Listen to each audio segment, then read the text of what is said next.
Pagi itu, Arga dan teman-temannya tiba di pintu masuk hutan hitam. Udara terasa lebih dingin dari biasanya, dan kabut tipis mengambang di antara pepohonan rimbun. Mereka semua membawa perlengkapan camping, tenda, peralatan masak, dan cukup makanan untuk bertahan seminggu.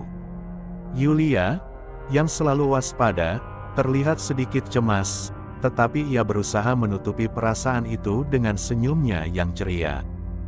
Dito, yang lebih percaya pada logika daripada cerita hantu, malah tertawa dan menggoda Yulia.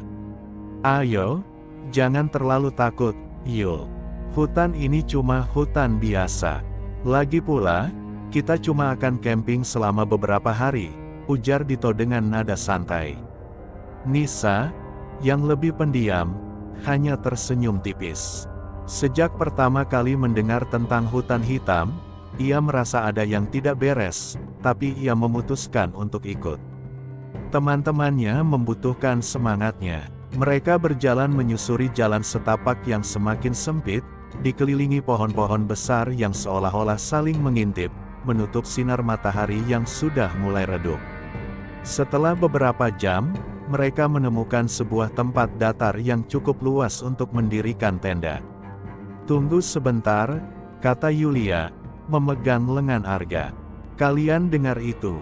Mereka semua terdiam, mendengarkan suara yang sangat samar, seolah-olah seseorang sedang berjalan di antara pepohonan, mengikuti jejak mereka.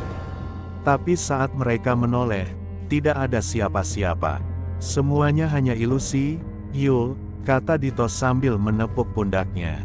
Namun, sesuatu yang aneh mulai merayap di dalam hati mereka. Suasana di hutan ini tidak pernah benar-benar tenang. Malam datang lebih cepat dari yang mereka duga. Mereka duduk di sekitar api unggun, berbicara tentang hal-hal biasa untuk menghilangkan ketegangan. Namun, seiring berjalannya waktu, suasana semakin mencekam. Hawa dingin merayap ke dalam tulang, meskipun api unggun terus menyala. Tiba-tiba, ada suara langkah kaki yang keras, seperti seseorang yang sedang berjalan cepat di luar cahaya api unggun. "Siapa itu?" tanya Nisa, suaranya bergetar. Arga, yang mencoba terlihat tenang, berdiri dan memegang senter. "Mungkin itu hewan," katanya, meskipun suaranya terdengar ragu. Namun, tidak ada apapun yang terlihat di luar api unggun.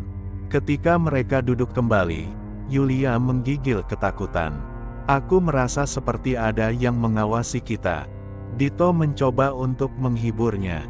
"Jangan khawatir, ini cuma hutan. Banyak orang yang berkemah di sini." Tapi, meskipun kata-kata Dito terdengar menenangkan, mereka semua merasa tidak nyaman. Ketika mereka berbaring di tenda, suara langkah itu kembali terdengar. Kali ini lebih dekat. Arga membuka pintu tenda dan melangkah keluar, tetapi yang ia temui hanya keheningan. Tidak ada siapapun. Dengan rasa tidak nyaman yang kian mendalam, ia kembali ke dalam tenda. Pagi berikutnya, mereka memutuskan untuk menjelajahi lebih dalam lagi. Ketika mereka berjalan lebih jauh ke dalam hutan, mereka menemukan sesuatu yang mengejutkan, sebuah jejak kaki besar, seakan-akan terbuat dari tanah yang basah, mengarah ke arah yang lebih gelap dari hutan. "Ini aneh," kata Arga, sambil memeriksa jejak itu. Jejak ini terlihat seperti kaki manusia, tapi terlalu besar. "Apakah itu mungkin jejak hewan?" tanya Nisa. "Sepertinya bukan," jawab Yulia dengan nada cemas. "Hewan tidak akan meninggalkan jejak seperti ini." Mereka memutuskan untuk mengikuti jejak itu, meskipun rasa takut semakin mendalam. Semakin mereka mengikuti jejak itu, semakin hutan terasa semakin gelap dan menakutkan. Pohon-pohon besar yang melengkung seolah-olah ingin menutup jalan mereka. Setiap langkah mereka terdengar sangat keras, seakan-akan hutan itu sendiri bergetar. Tiba-tiba, jejak kaki itu berhenti di sebuah clearing yang tidak biasa. Di tengah clearing, ada sebuah batu besar yang sepertinya sengaja diposisikan di sana. Di atas batu itu, ada tanda yang aneh, seperti simbol yang digoreskan dengan darah segar. "Apa ini?" tanya Dito, mengerutkan kening. Saat mereka mendekat, mereka melihat sesuatu yang lebih mengerikan. Di sekitar batu itu, terdapat tumpukan tengkorak manusia dan berbagai potongan tubuh yang sudah membusuk. Bau busuk yang sangat menyengat membuat mereka hampir muntah. Ini bukan hanya cerita, ini nyata." Yulia berteriak, ketakutan. Mereka berlari menjauh dari tempat itu, tetapi sepertinya mereka tidak bisa keluar dari hutan. Setiap arah yang mereka pilih selalu kembali ke tempat yang sama. Semakin mereka berlari, semakin terperangkap dalam kegelapan. Malam semakin larut, dan hutan hitam semakin terasa seperti dunia yang terperangkap dalam kegelapan abadi. Bulan purnama bersinar terang di atas langit, tetapi cahaya itu justru memberikan kesan menakutkan, seolah mengungkapkan wajah-wajah gelap yang tersembunyi di dalam bayang-bayang pepohonan. Arga, Yulia, dan Nisa masih berlari dengan napas terengah-engah, tidak tahu kemana harus pergi. Suara langkah kaki Dito yang sebelumnya menghilang kini terdengar kembali. Tetapi kali ini ada sesuatu yang berbeda, sesuatu yang tidak manusiawi. Di balik kegelapan, muncul sosok yang begitu besar, berdiri tegak dengan tubuh yang dipenuhi kekuatan dan kegelapan. Makhluk itu terlihat seperti gabungan antara manusia dan monster, dengan kulit hitam pekat yang berkilau seperti batu obsidian, dan mata merah yang menyala. Makhluk itu mengeluarkan suara rendah, seakan berbicara dalam bahasa yang tak bisa mereka mengerti. Namun, yang lebih mengerikan adalah suara langkah-langkah berat yang menyusul di belakangnya. Dari balik pepohonan, muncul lebih banyak makhluk serupa, makhluk-makhluk kegelapan yang tidak terlihat sepenuhnya, hanya bayangan mengerikan yang bergerak cepat. Dito, yang sebelumnya hilang, kini muncul kembali, tetapi tubuhnya tidak utuh. Matanya kosong, tubuhnya berlumuran darah, dan ia tampak seperti sesuatu yang terperangkap di antara dunia hidup dan mati. Namun, Dito tidak mengingat siapa dirinya lagi. Yang ada di depannya hanya dorongan untuk menyerang. "Dito!" teriak Yulia, mencoba menyentuhnya, tetapi Dito dengan cepat menghindar. Ia hanya berdiri di sana, dengan tatapan kosong dan bibirnya yang ternganga, seolah-olah siap untuk menyerang. "Tidak, Dito, ini bukan kamu!" Arga berteriak, berusaha menahan Dito yang mulai bergerak maju dengan gerakan tidak manusiawi. Saat itulah makhluk pertama yang muncul menggerakkan tubuhnya dengan kecepatan yang luar biasa, menyerang mereka dalam sekejap. Yulia berteriak, "Mundur!" Sementara Arga berusaha menarik Dito dari dalam cengkeramannya, tapi tubuhnya seperti dipenuhi oleh kekuatan gelap yang menguasainya. Tangan Dito yang bengkak seperti cakarnya menggenggam erat lengan Arga, hampir mematahkan tulang. "Jangan biarkan dia jatuh ke tangan mereka!" teriak Yulia, mengambil sebuah pisau yang mereka bawa untuk bertahan hidup. Makhluk itu mendekat, mengeluarkan suara teriakan yang lebih mengerikan dari apapun yang pernah mereka dengar. Tiba-tiba, langit gelap menyambar dengan kilat. Suara raungan mengerikan itu menjadi lebih keras, sementara makhluk-makhluk lain mulai muncul di sekitar mereka, menutup semua jalan keluar. "Lari, sekarang!" Yulia berteriak, mencoba membuka jalan dengan melemparkan pisau yang ia pegang ke arah makhluk tersebut. Namun, pisau itu hanya mengenai tubuhnya sejenak sebelum jatuh tak berguna di tanah. Dito, yang kini benar-benar dikuasai oleh kekuatan kegelapan, melepaskan dirinya dan berlari ke arah Arga dengan kecepatan luar biasa. Dalam kekacauan itu, Nisa tiba-tiba menarik sebuah obor yang menyala. Dengan tangan gemetar, ia melemparkan obor itu ke salah satu makhluk yang lebih besar. Menciptakan ledakan cahaya seketika, makhluk itu mengerang kesakitan, tetapi segera menghilang ke dalam bayang-bayang. "Cahaya, itu satu-satunya cara," teriak Nisa, meskipun ia sudah hampir kehabisan tenaga. Namun, kekuatan makhluk-makhluk itu lebih kuat dari yang mereka bayangkan. Mereka berjuang dengan semua yang mereka miliki, berlari, bertahan, berteriak, dan saling melindungi. Dalam keadaan putus asa, Yulia dengan tangan tergores mencari-cari sesuatu yang bisa digunakan untuk melawan mereka. Akhirnya, ia menemukan sebuah batu besar yang tergeletak di tanah, batu yang lebih berat dari tubuhnya. Dengan sekuat tenaga, Yulia melemparkannya ke arah makhluk yang paling dekat, tepat mengenai kepalanya. Makhluk itu terjatuh, tetapi segera bangkit lagi. Namun, saat makhluk itu bangkit, sesuatu yang lebih gelap dan lebih menakutkan mulai muncul dari balik hutan, sesuatu yang lebih besar dan lebih mengerikan dari sebelumnya. Sosok yang tampak seperti raja dari para makhluk kegelapan, dengan mata yang menyala merah seperti api. Ia memandang mereka dengan tajam, tubuhnya memancarkan aura kegelapan yang membuat darah mereka berdesir. Itu yang mengendalikan mereka. Yulia berbisik, tubuhnya gemetar. Kehadiran makhluk itu membuat mereka merasa seperti tertelan oleh kegelapan. Namun, dalam ketegangan itu, Arga melihat sesuatu yang tak terduga, sebuah cahaya samar dari kejauhan. Sebuah pencerahan yang seakan memanggil mereka. "Ke sana!" teriak Arga, mengajak teman-temannya berlari. Tanpa menunggu lagi, mereka berlari menuju cahaya itu. Namun, makhluk itu tidak membiarkan mereka pergi begitu saja. Sosok gelap itu mengangkat tangannya, menciptakan gelombang kegelapan yang menyebar di sekitar mereka. Mereka berlarian, berjuang untuk tetap hidup, antara harapan dan keputusasaan. Ketika mereka hampir mencapai cahaya tersebut, sesuatu yang mengejutkan terjadi. Nisa, yang terhitung sebagai yang paling lemah, tergelincir dan jatuh ke tanah.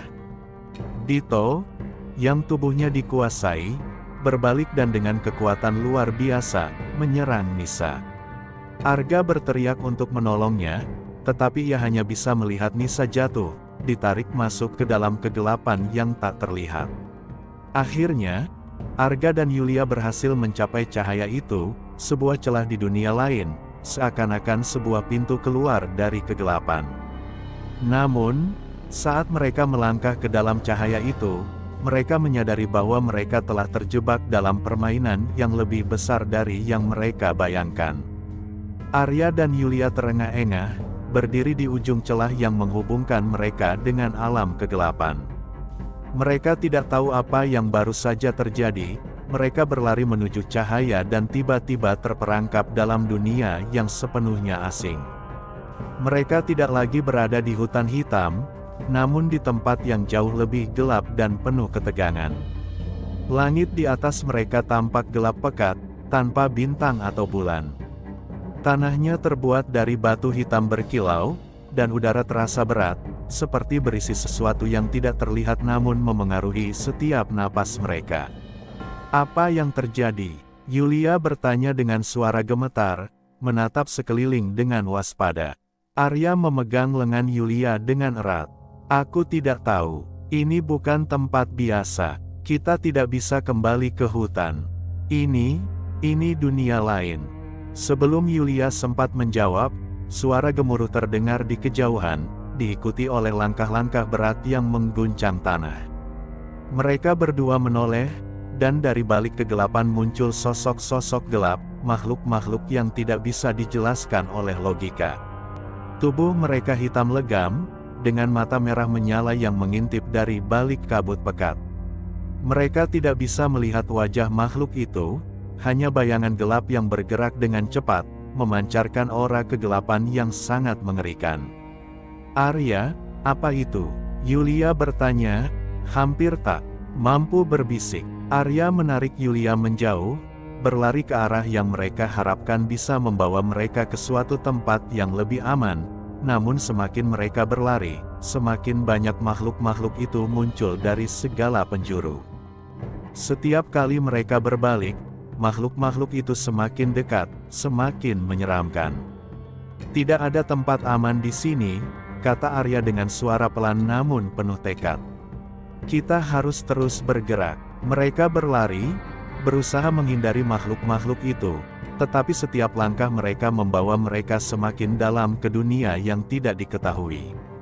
Suasana semakin mencekam, dan teror yang mereka alami terasa lebih nyata dengan setiap detik yang berlalu. Arya melihat sebuah jurang besar di depan mereka, sebuah jurang yang tampaknya tak berujung. Makhluk-makhluk itu semakin mendekat. Dengan rasa putus asa yang mengalir di tubuhnya, Arya menggenggam tangan Yulia lebih erat.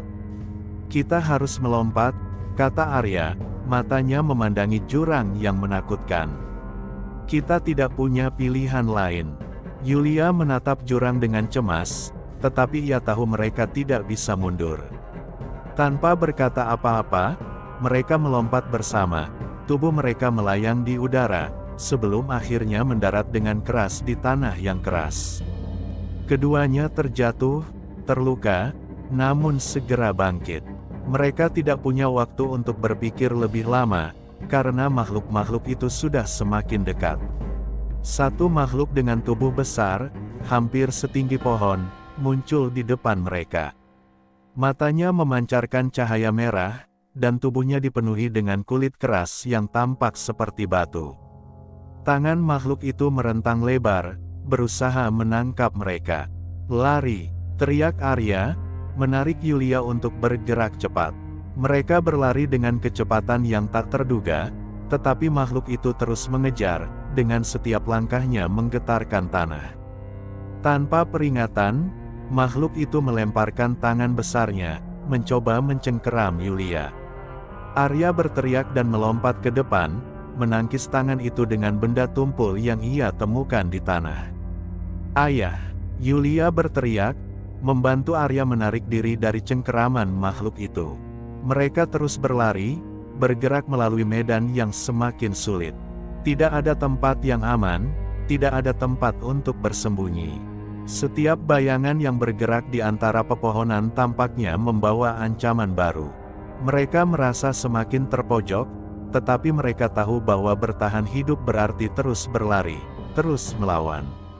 Setelah beberapa jam berlari, mereka tiba di sebuah reruntuhan kuno yang tampak seperti reruntuhan sebuah istana yang hancur.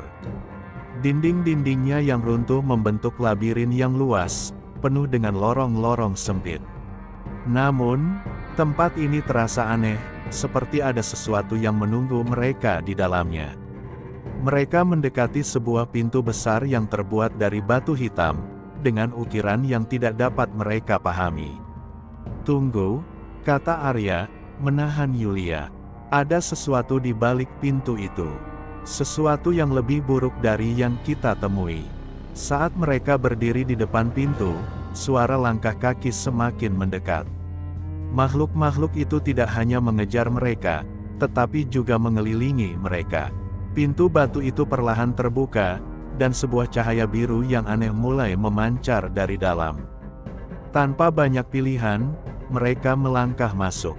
Begitu mereka melewati pintu, mereka terkejut menemukan diri mereka berada di ruangan besar yang dipenuhi oleh arwah-arwah yang terperangkap.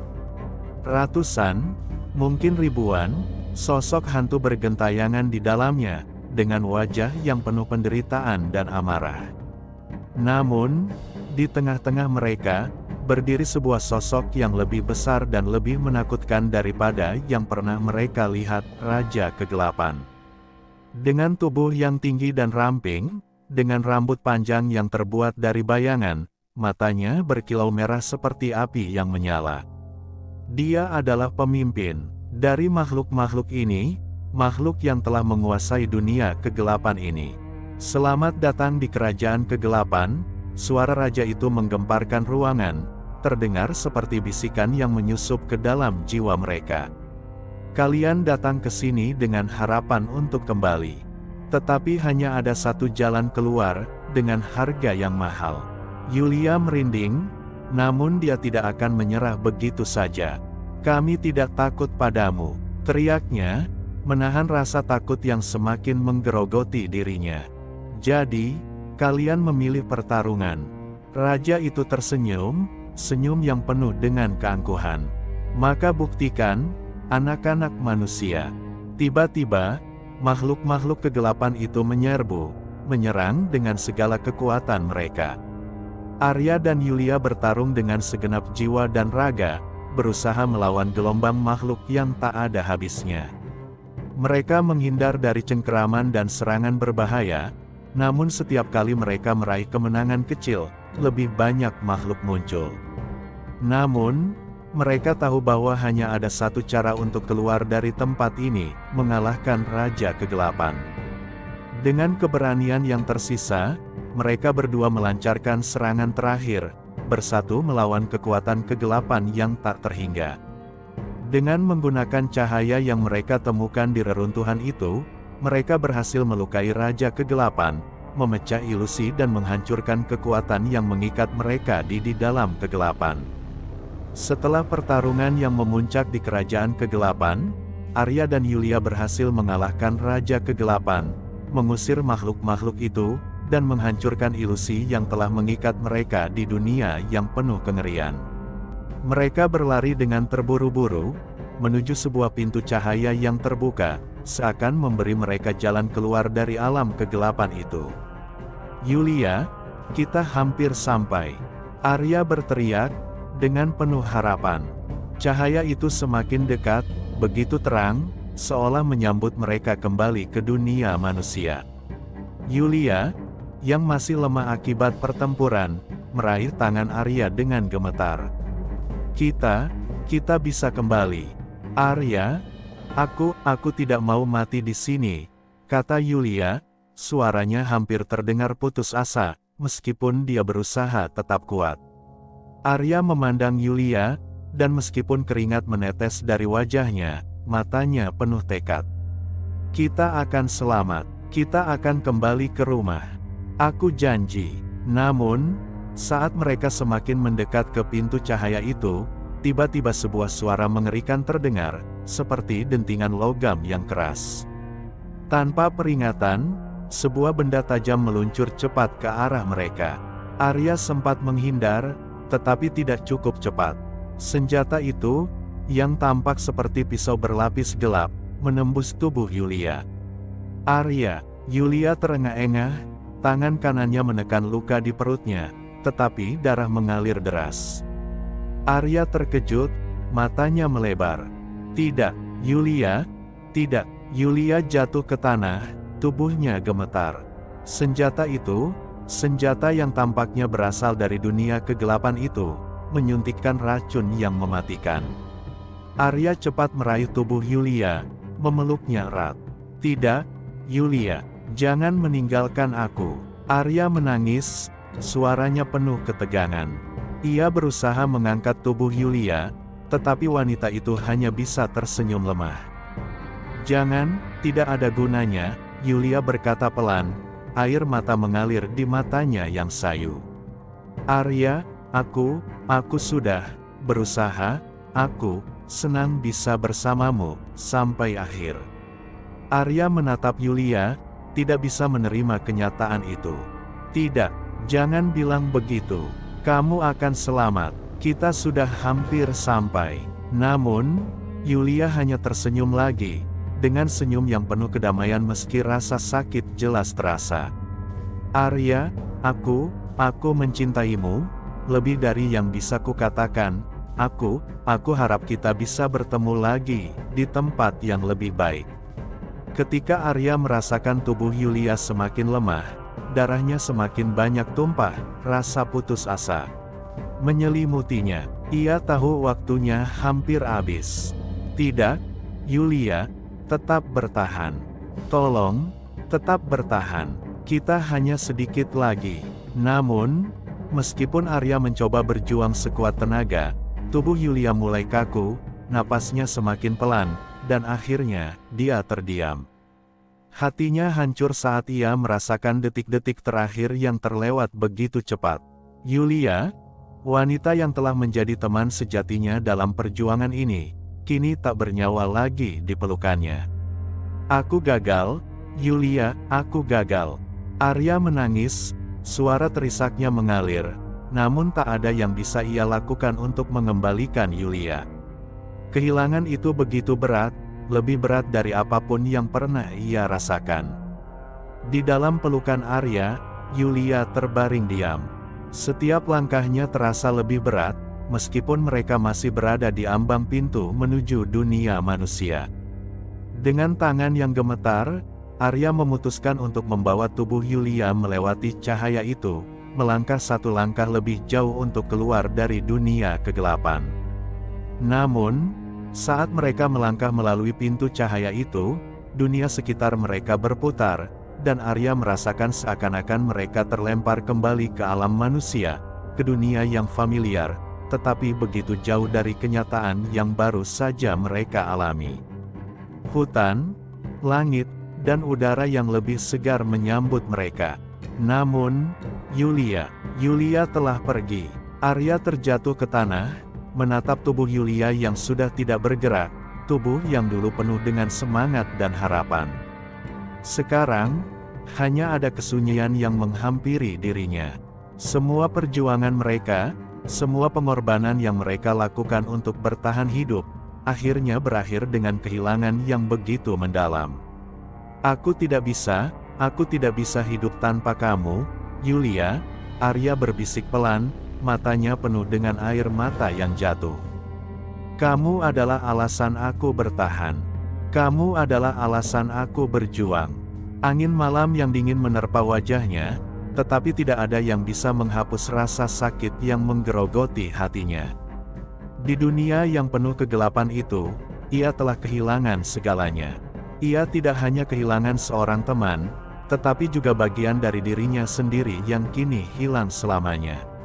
Arya duduk di pinggir hutan, tubuh Yulia terbaring di pangkuannya.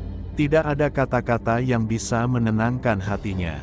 Hanya kesunyian yang menyelimuti mereka, dan hanya kenangan yang datang mengingatkan tentang perjalanan mereka bersama, perjuangan melawan makhluk kegelapan, ketegangan yang mereka rasakan, serta rasa cinta yang sempat tumbuh di antara mereka, meski hanya sebentar. Yulia, kata Arya lirih, memeluk tubuh Yulia dengan penuh kesakitan. Aku janji, aku akan mengenangmu. Aku akan hidup untuk kita berdua. Aku akan selalu ingat semuanya yang telah kita lewati bersama.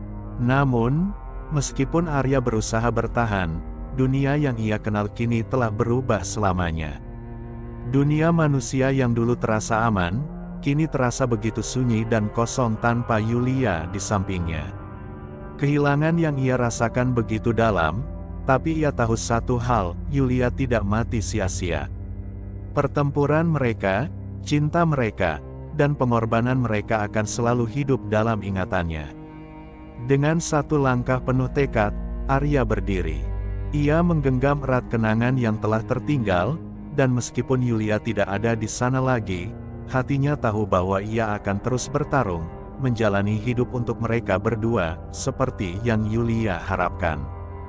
Di bawah langit malam yang kelam, Arya melangkah ke depan, membawa kenangan tentang Yulia dalam setiap langkahnya.